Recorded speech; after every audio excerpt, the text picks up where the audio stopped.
Labrīt visiem! Paldies par iespēju šai sniegotajā laikā braukt uz skaistu Moižu. Un es ceru, ka jums tāpat kā man, braucot pāri Gaujai ar karogiem un balto sniegu, noteikti arī patriotiskas sajūtas. Un šie visi tie aicinājumi, ko mēs Gaujas Nacionālā parka turisma biedrīte darām, viss ir patriotiski par dabu un par to dzīvi un saskaņā mums ar dabu un kā iznest to pasaulē. Tad es esmu Gaujas Nacionālā parka turisma biedrības izpildu direktore Dace Melgalve. Un ceru, ka jūs visi zinat, kas esat šodien atnākuši, kas ir Gaujas Nacionālā parka turisma biedrība, ka viņi apvieno dažādus turisma pakalpojumu sniedzējus.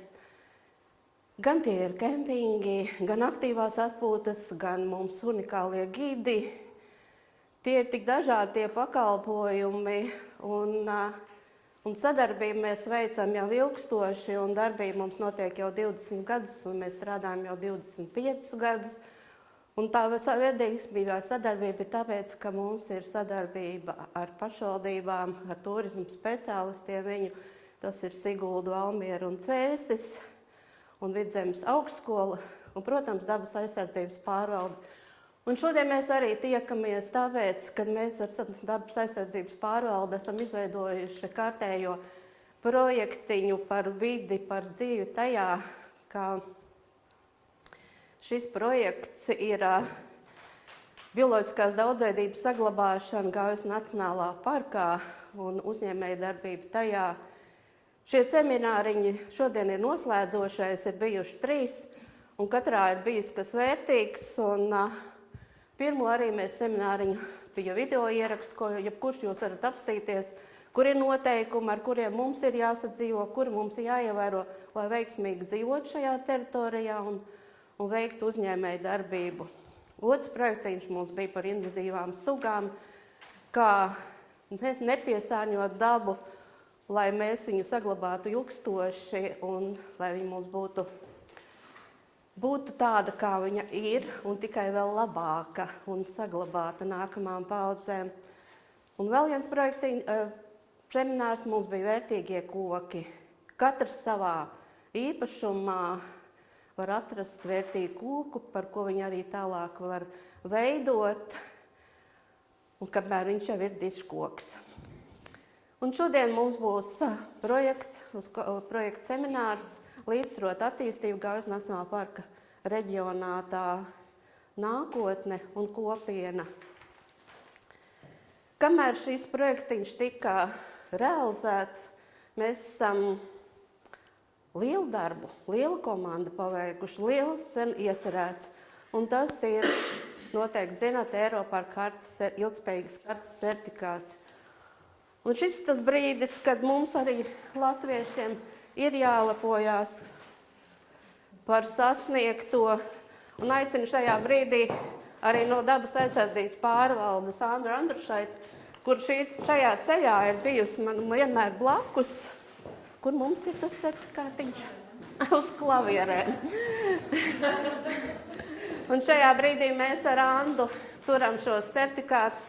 Briselē viņus turēja mana kolēģīte un arī dabas aizsardzības pārvaldes vadītāja.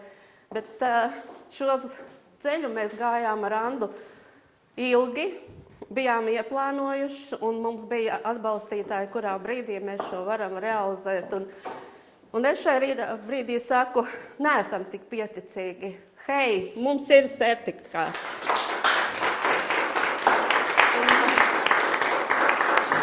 Šis certifikāts ir pierādījums to, ka tie 25 gadi ir strādāti un ir strādāti kopā.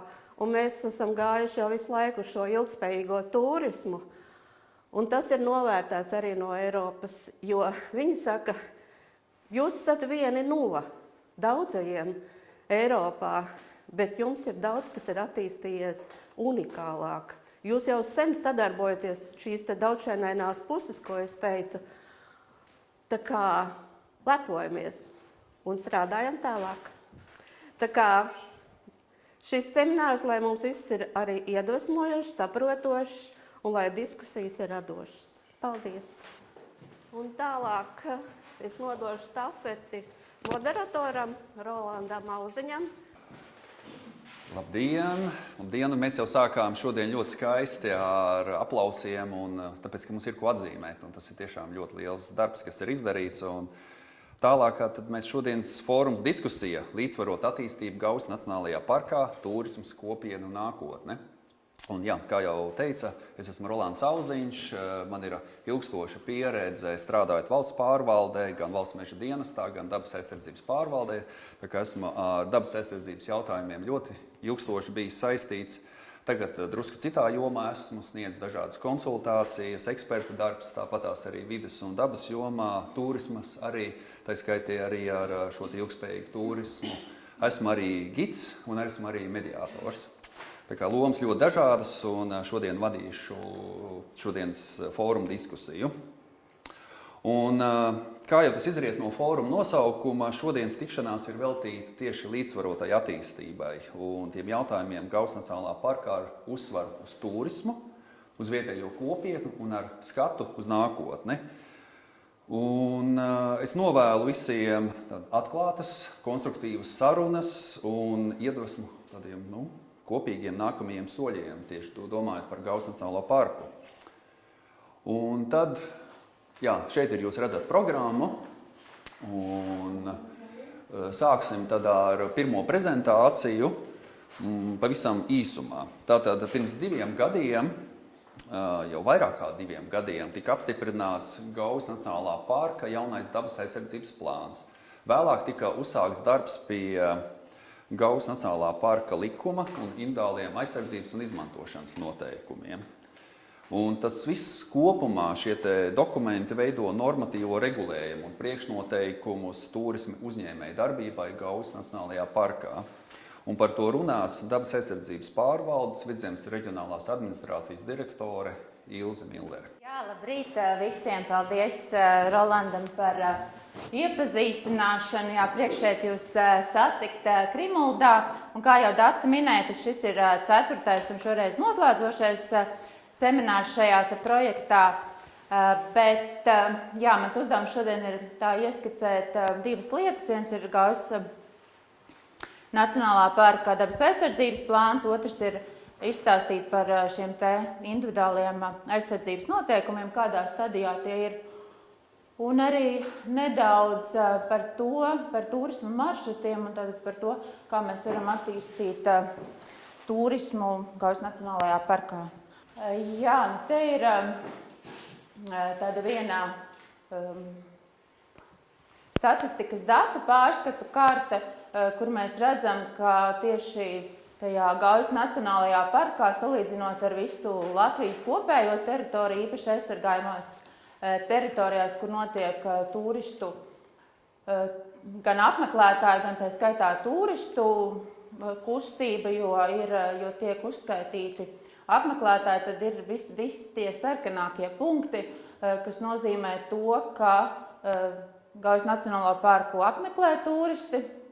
Šeit ir gan dabas resursi, gan arī jūsu veidotais turisma pakalpojumu piedāvājums, kāpēc mēs esam interesanti, un tas arī uzliek šos pienākumus saglabāt resursus, lai pēc iespējas būtu mazāks kaitējums dabai un arī ieguvums cilvēkiem un uzņēmēju darbībai. Pavisam nedaudz ieskats Gaujas Nacionālā parka turisma infrastruktūrā, konkrēti tajā, ko uztur dabas aizsardzības pārvalde, jo mēs apsaimniekojam un ikdienā turam rūpi par 117 kilometriem dabas takām, kas atrodas tieši Gaujas Nacionālajā parkā. Ir plaša koka infrastruktūra, kas pārsvarā ir izbūvēta savulaik dažādos Eiropas projektos. Un vienkārši daži skaitļi, tās ir koka kāpnes 6,8 km, koka laipas 6,8 km un arī koka barjeras nepilni 5 km. Un praktiski lielākā daļa ir izvietota tieši šeit apkārt arī Gaujas senielējā Siguldā. Un tas ir veids, kādā mēs varam mazināt šo antropogēno slodzi, virzīt plūsmas un pie viena arī dot iespēju izbaudīt dabas vērtības un bagātības. Un dabas aizsardzības pārvalde uztur arī ne tikai takas, bet ir arī cita veida turisma infrastruktūra, un tie ir 2 kājnieku tilti. Viens ir šeit pat Siguldā Velnalas tilts, otrs ir pie Zvārta Sieža pār Amatas upi. Tad ir arī laivotājiem 4 izkāpšanas vietas, ir 7 skatu platformas, 12 stāvlaukumi, 22 ūdens turistu apmetnes vietas un 142 informatīvie stendi, jo paralēli šeit te iespējai dot apmeklēt dabas objektus. Ļoti svarīgi mums ir arī šī dabas izglītība, tādēļ informatīvajos stendos jūs atradīsiet informāciju tieši par to, kas ir īpašs katrā šajā te vietā. Atskatoties uz pirmo semināru, tā kā mana tēma bija par Gaujas Nacionālā parkā, par turismu uzņēmējdarbības attīstību Gaujas Nacionālajā parkā, tad pirmajā seminārā, kurš notika šogad pavasarī 21. martā Unguru muižā, tika mani kolēģi runāja tieši par to, kas ir jādara, lai saskaņotu atpūtas pasākumus dabā, kāda ir šī procedūra, kur meklēt informāciju, kur atrodams ir veidlapas, bija ieskats arī dabas datu ozols lietošanā, un tā kā es šo te šoreiz neatstāstu, bet jums ir tiks izsūtītas prezentācijas, tad ir arī aktīva saite uz šo te ierakstu, tā kā jūs to visu varēsiet noskatīties. Un iespējams, ka daļa no jums arī bija šajā te seminārā.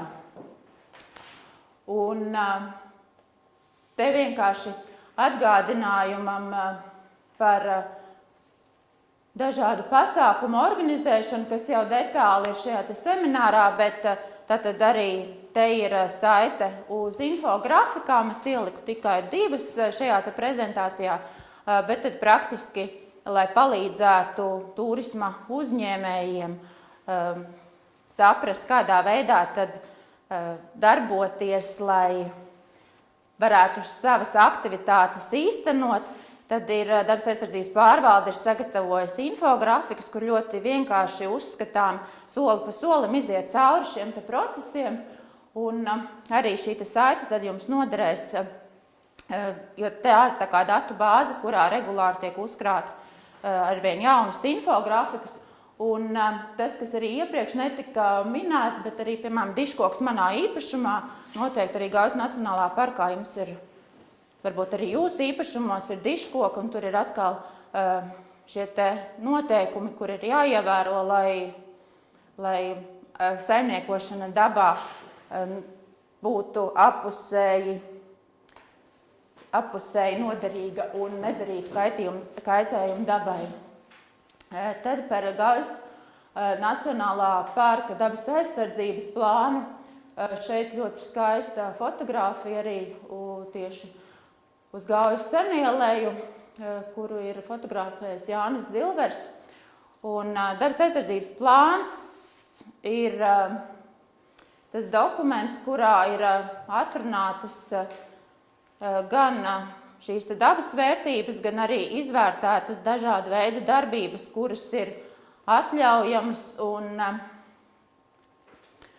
būtu darāmas. Un tas laika periods šim te dabas aizsardzības plānam ir no 2023. līdz 2035. gadam, tātad 12 gadu cikls, un arī ar aktīvo saiti tieši uz dabas plānu ar pielikumiem, jo plāns ir nedaudz virs 400 lapas pusēm. Un ko tad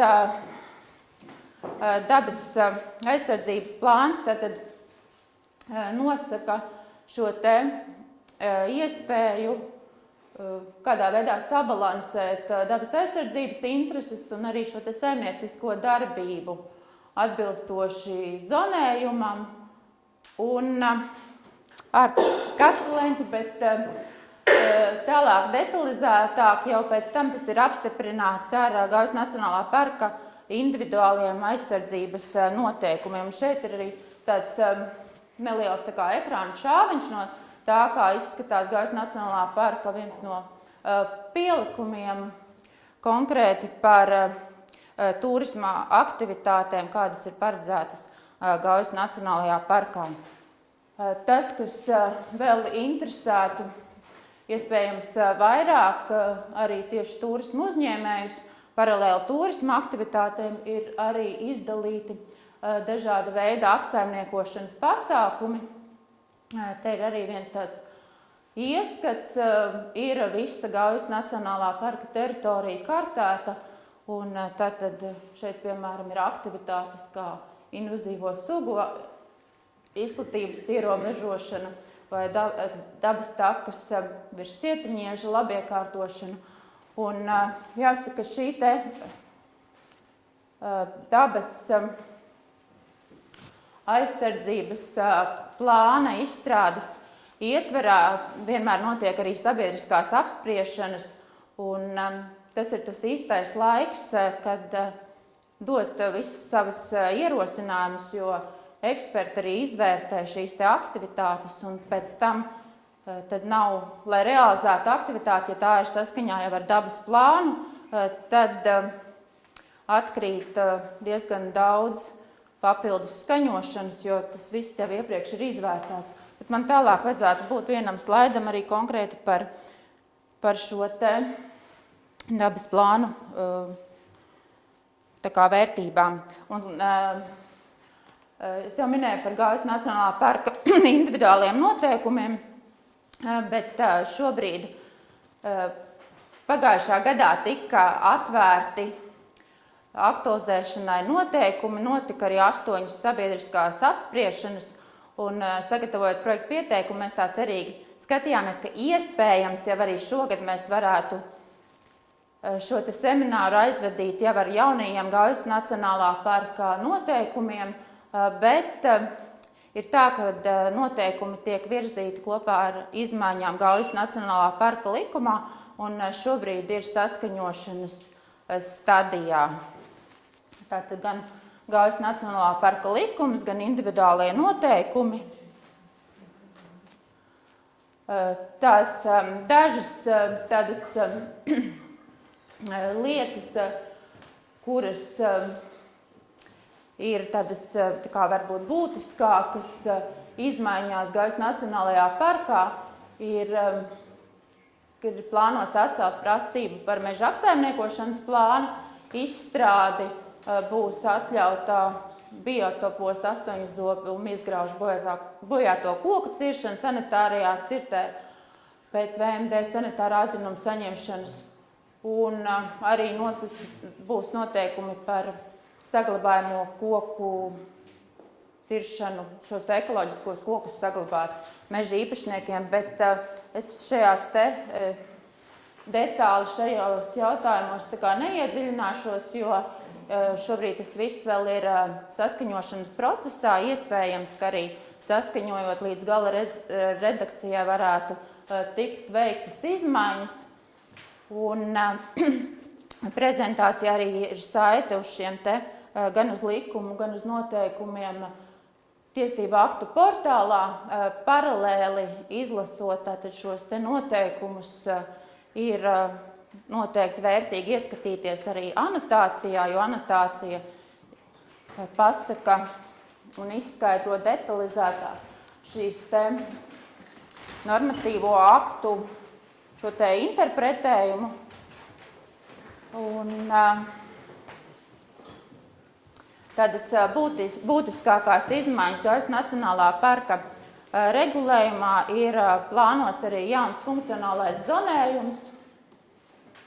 Tātad nāk klāt dabas parka zona, kas līdz šim nebija, tā aizstāja kultūra vēsturisko un ir arī jauns regulējums saistībā ar turisma maršrutu veidošanu Gaujas Nacionālajā parkā.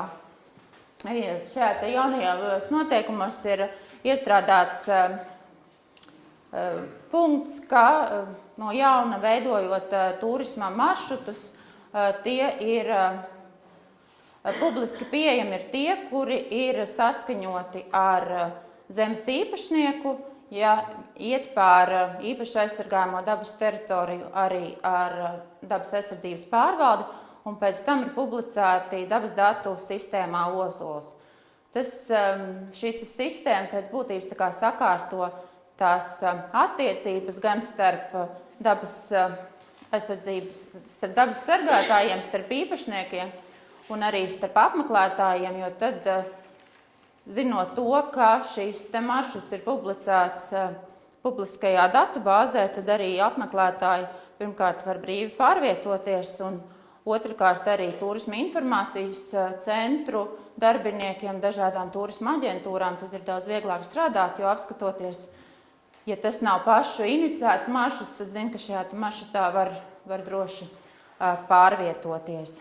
Un papildus ir arī zemes īpašniekiem nepieciešams saskaņojums, lai ierīkotu nometnes, celtu teltis un kurinātu ugunskurs ārpus speciāli norādītām un ierīkotām vietām, kā arī papildus nepieciešams saskaņot slēpņošanas, ir šos te geocaching punktus. Un vēl atgriežoties pie turisma maršrutiem, tas, kas ir ielikts, ka ir ne tikai šie te fiziskie, bet arī digitālie turisma maršruti jāsaskaņo.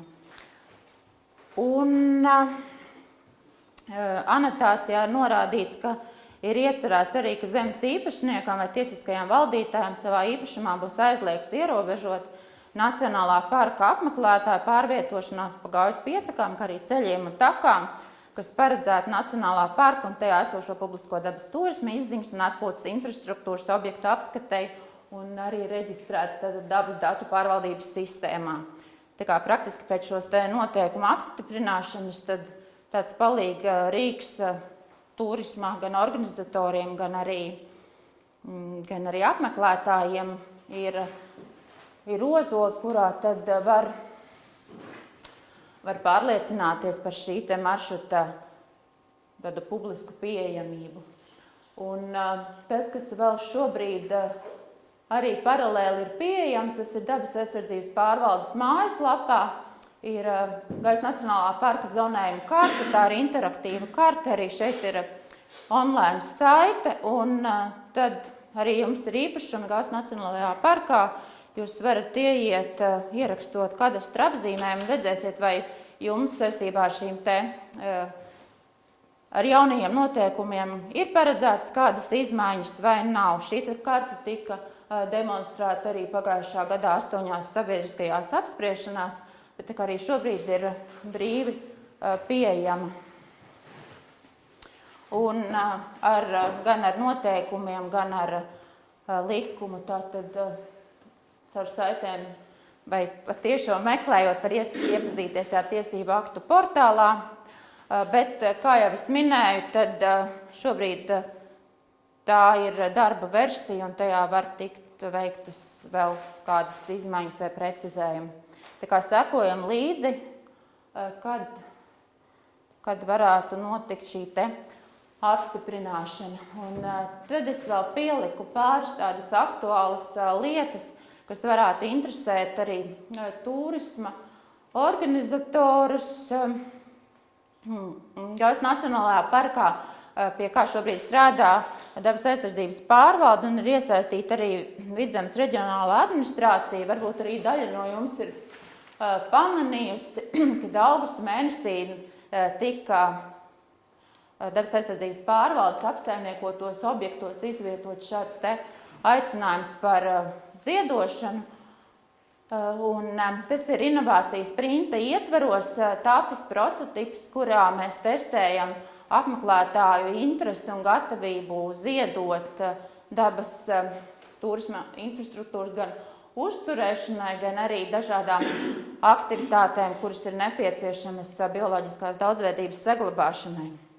Un šis testa Testa versija bija pieejama apmēram mēnesi, un rezultātā mēs esam sapratuši, ka apmeklētāji ir aktīvi, ka ir interese brīvprātīgi ziedot, jo šis nebūtu tāds obligātais maksājums, bet tā būtu tīri brīvprātīga vēlme, un arī ir iespēja izvēlēties sākot no 2 eiro uz augšu, bet arī pēc datiem rādījās, ka tā mazākā summa pārsvarā, par kuru cilvēku izvēlās, ir 5, nevis 2 eiro. Tas nozīmē to, ka ir tā gatavība jau atbalstīt vairāk. Un šobrīd tiek izskatīti veidi, kādā to varētu juridiski sakārtot. Tā kā iespējams nākamgad, aiznākamgad varētu būt šāda te brīvprātīgo ziedojumu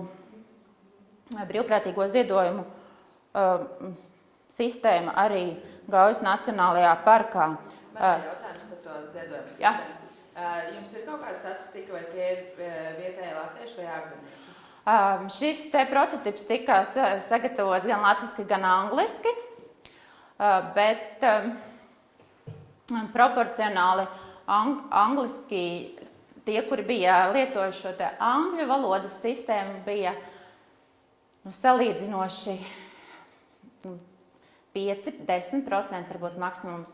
Tā kā salīdzinoši mazs skaits, bet tā prototipa veikšanas laikā arī pilnīgi netika veikta nekāda ne publicitāte, nekas. Tas bija vienkārši tā. Tie, kuri fiziski tiešām aiziet, izlasa, bet jā, tā kā mēs domājam par to, kā tos 6,8 un 117 kilometrus uzturēt, lai arī jūsu apmeklētāji varētu turpināt pārvietoties pa drošām takām. Bet vēl viena aktualitāte, kas šobrīd notiek un visticamāk tiks finišēta jau šogad, tiek pārskatītas Latvijas orientēšanās federācijas un dabas aizsardzības pārvaldes kopīgās vadlīnijas, kas ir sagatavotas 2014. gadā, un šobrīd ir pēdējā redakcijā jau gan vadlīniju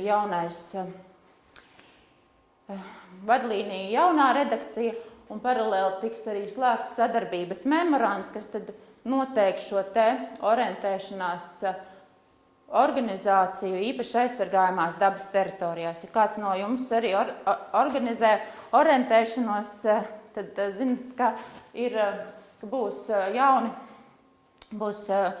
tāda jauna un precizēta kārtība.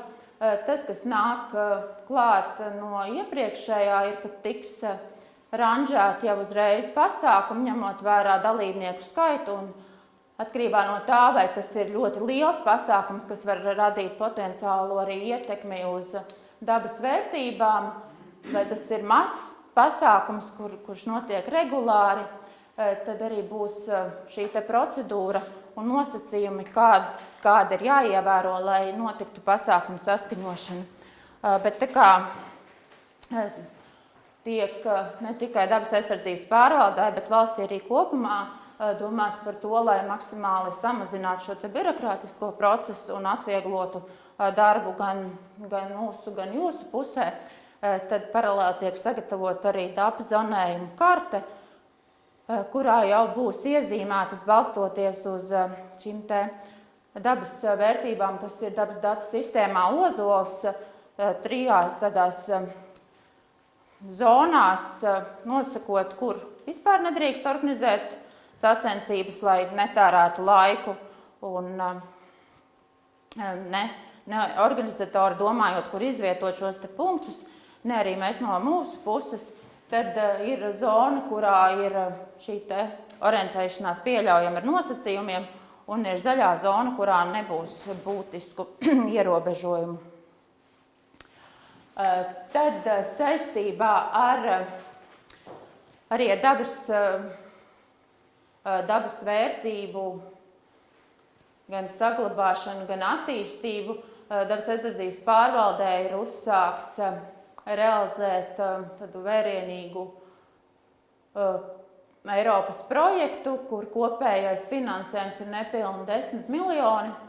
Tā projekta īstenošana ilgs līdz 2029. gada decembrim, Un projekta rezultātā ir paredzēts ieguldīt tā skaitā arī turisma infrastruktūrā, un projekts tiek realizēts vairākās kārtās. To realizē dabas aizsardzības pārvalde, un tas, kas jau ir zināms un ir apstiprināts un skar tieši turisma infrastruktūru, ka pirmajā kārtā tiks atjaunots tilts pār Gauju, Velnalas tilts Siguldā, tiks atjaunotas arī turisma takas, kas ved praktiski sanāk tāds apļveida loks no Gaujas tilta Siguldas pusē līdz Velnalas tiltam, un tad gar Piķenes krauju, gar balonu pļavām atpakaļ uz šo te pusi ar pieguļošajām takām uz augšu, tātad tiks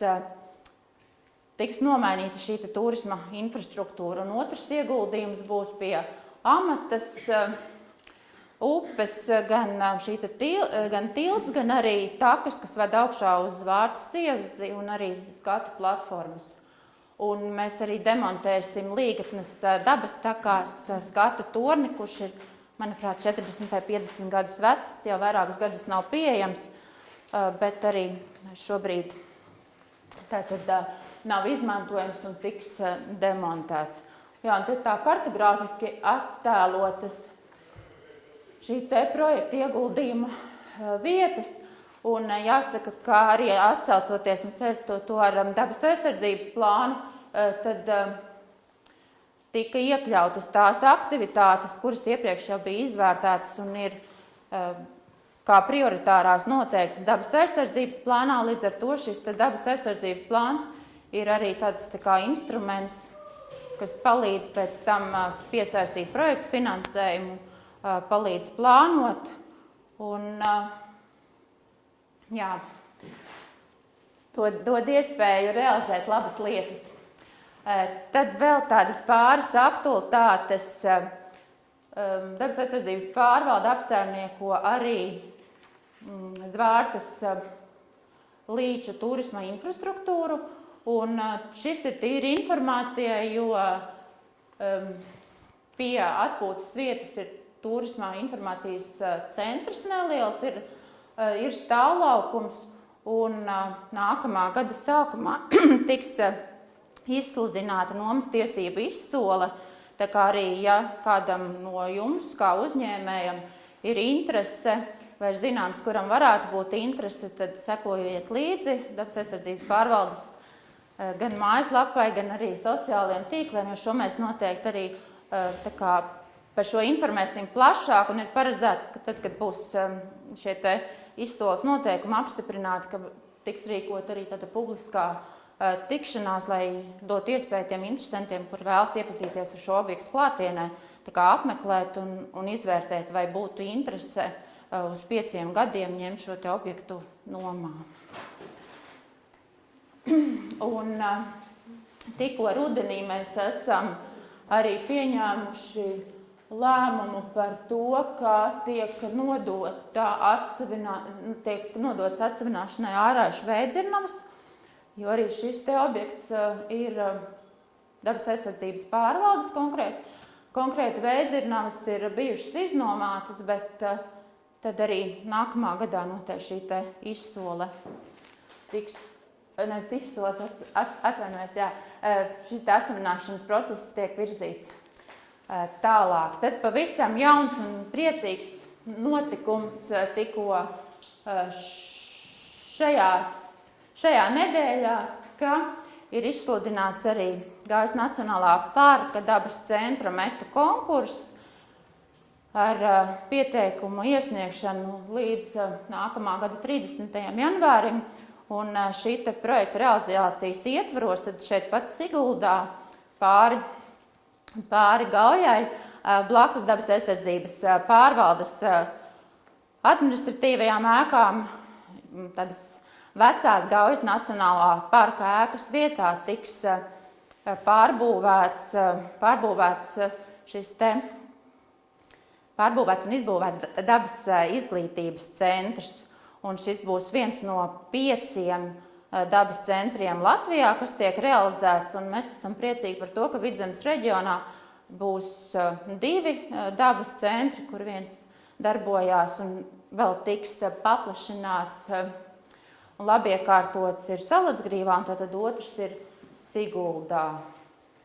Jo, kā jau es minēju sākumā, tad paralēli visām šīm te citām aktivitātēm, kuras veids dabas aizsardzības pārvalde, tad dabas izglītība, sabiedrības iesaiste, informēšana, sākot jau no pirmskolas bērniem, skolēniem, līdz arī dažādu vecumu pieaugušo grupām. Tā ir arī viena no tām prioritātēm. Jā, un arī šeit noslēdzošais foto ar tādu ieskatu darba procesā, kad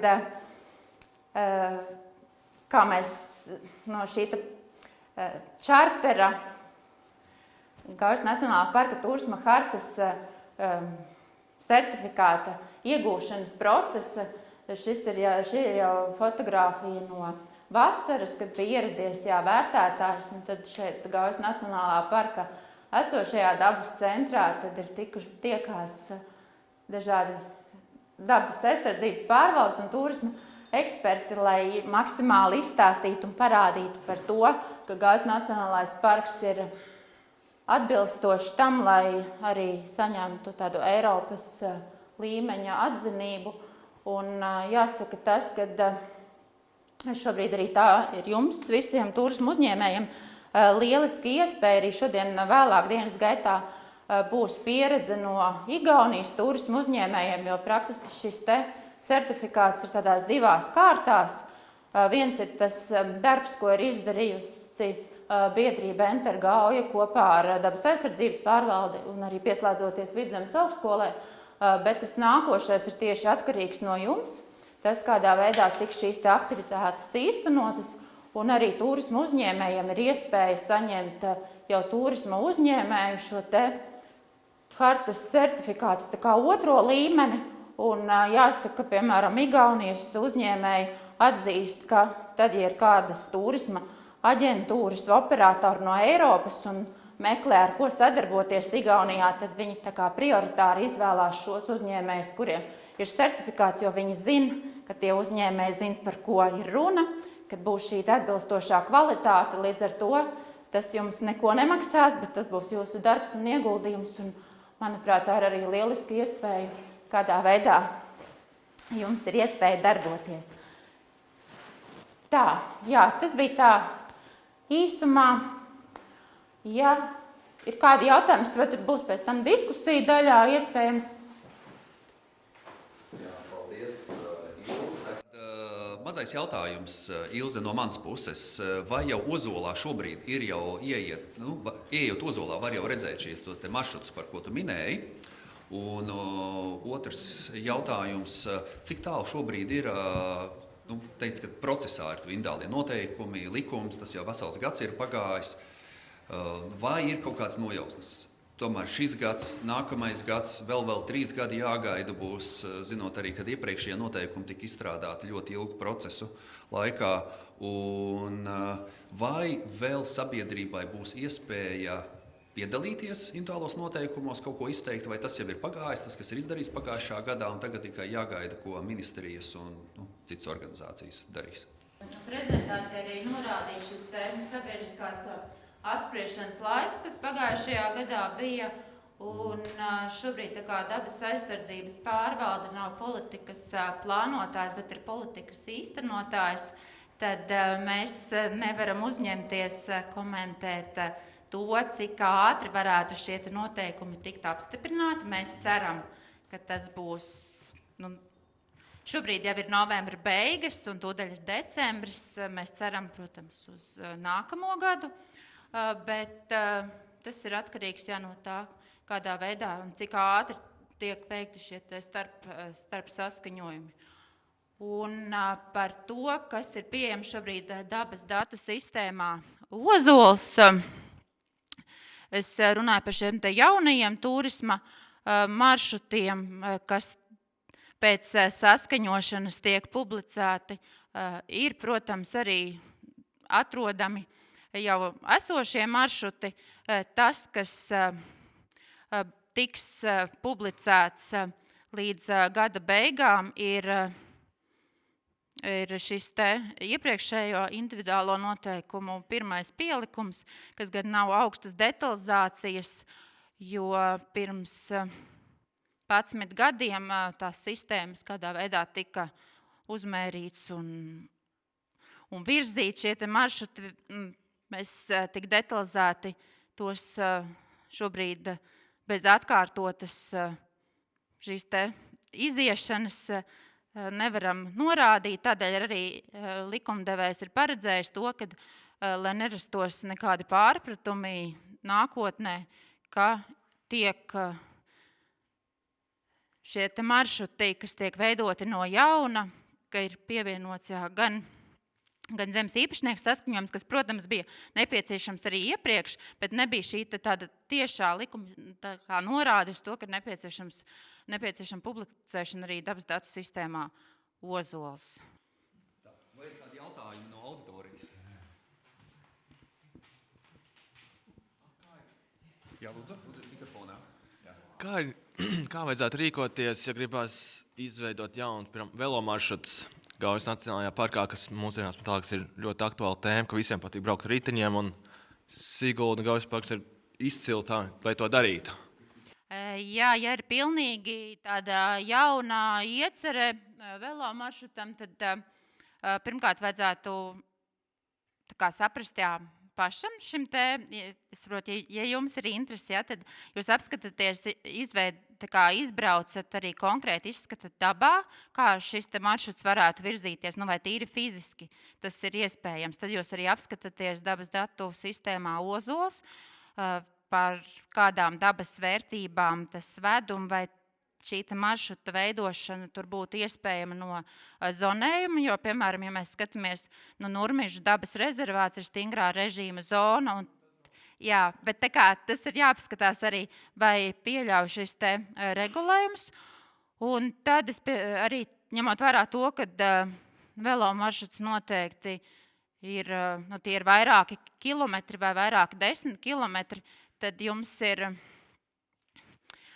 jāvienojas ar zemes īpašniekiem, ka viņi piekrīt, ka pār viņu zemi iet šis te maršruts. Jūs uzņemat maršrutu GPX sistēmā vēlams, lai tad, kad jūs aizpildat un iesniedzat pieteikumu dabas aizsardzības pārvaldē, mēs jau varam apskatīties gan, kur šis maršruts iet, uzliekot uz dabas datu sistēmas Ozols bāzes, gan arī redzam, ka visi tie īpašnieki, pār kuru zemi maršruts virzās, ka ir šo te saskaņojuši. Noteikti kā palīgs šādu publisku velo maršrutu attīstībai var būt novada turisma informācijas centri, jo arī informācijas centri ir ieinteresēti šādu publisku maršrutu veidošanā. Tā kā vai tad individuāli vai kopā jau ar informācijas centriem, tad pirmais ir tas maršruts, atbilstība dabas datu sistēmā vai vispār ir no regulējuma zonas, un pēc tam ir pieteikums pārvaldei.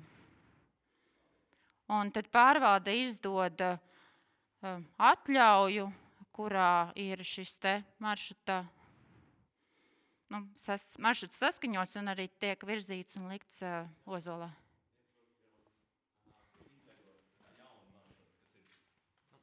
Jā, piemēram, maršruts tiek izveidots pilnībā no jauna, kur nav bijis esošs taka, un tas arī tā vienkārši iet caur turismas un centru. Jūs varat arī pat tiešo pats iesniegt šo pieteikumu, bet vajag šo te maršruta virzību, trasējumu. Vislabākais ir, tādā, parasti tie ir Jā, mums ir arī jau sazinājušies Gaujas Nacionālā parkā turisma informācijas centri, kuri aktualizē jau esošos maršrutus, jo nereti ir tā, ka arī maršruti, kas jau ir izveidoti, ja tie ir tādi, piemēram, lokāli apļa veida maršruti, vai arī varbūt lineāri, bet mainās kādu objektu izvietojums, varbūt kaut kas atverās, kaut kas aizverās, citreiz mainās arī īpašnieki vai interese, kādam no jauna pievienoties šim te maršrutam vai gluži pretēji saprast, ka nē, pietiek, es vairāk nevēlos. Tā kā arī šo te esošo maršrutu, kas ir aktualizēšana, arī ir iespējama. vēl viena roka bija tajā pusē. Pēdējais jautājums, jā, un tad mēs iesim tālāk. Jautājums šī pašā saistībā, tur, kur ir tie turisma maršruti, tur noteikti kaut kāda nepieciešama arī automašīnu novietošanai, vai arī lielāka transporta novietošanai. Kāds var būt komentārs šī sakarā? Pirmkārt, jau jāskatās arī, ja tas maršruts tiek virzīts gar esošu publisku, iespējams, turisma infrastruktūru, kur jau ir šie maršruti, nevis maršruti, bet stāvlaukums, tas ir pilnīgi jauns, ja? Tad arī viens palīgs ir dabas aizsardzības plānā apskatīties. Iespējams, ka tā aktivitāte, par kuru jūs domājat, par to jau arī ir padomāts plāna ietvaros, un varbūt kaut kas tāds jau arī ir līdz 35. gadam ieplānots. Ja nav, tad pēc būtības, ja tā ir jūsu zeme, tad jūs kā īpašnieks sazināt, jums ir vispirms šī iecerē, ko jūs vēlaties, un tad ir jānoskaidro arī tālāk var sazināties gan ar pašvaldības būvvaldi, vai tas ir vienkārši tikai auto novietošana, vai jūs vēlaties kaut ko jau izbūvēt, un pašvaldības būvvalde, arī valsts vides dienests, iespējams, ja tas ir jau kāda lielāka būvniecība, dabas aizsardzības pārvalde, bet sākotnēji tad jūs ar šo savu ideju konsultēties un tad skaidrojat, kā to virzīt tālāk. Jo, ja tas ir maršruts, iespējams, ka šī maršruta ietvaros arī automašīnas var novietot jau pie kāda cita objekta, kas varbūt šajā maršrutā ir.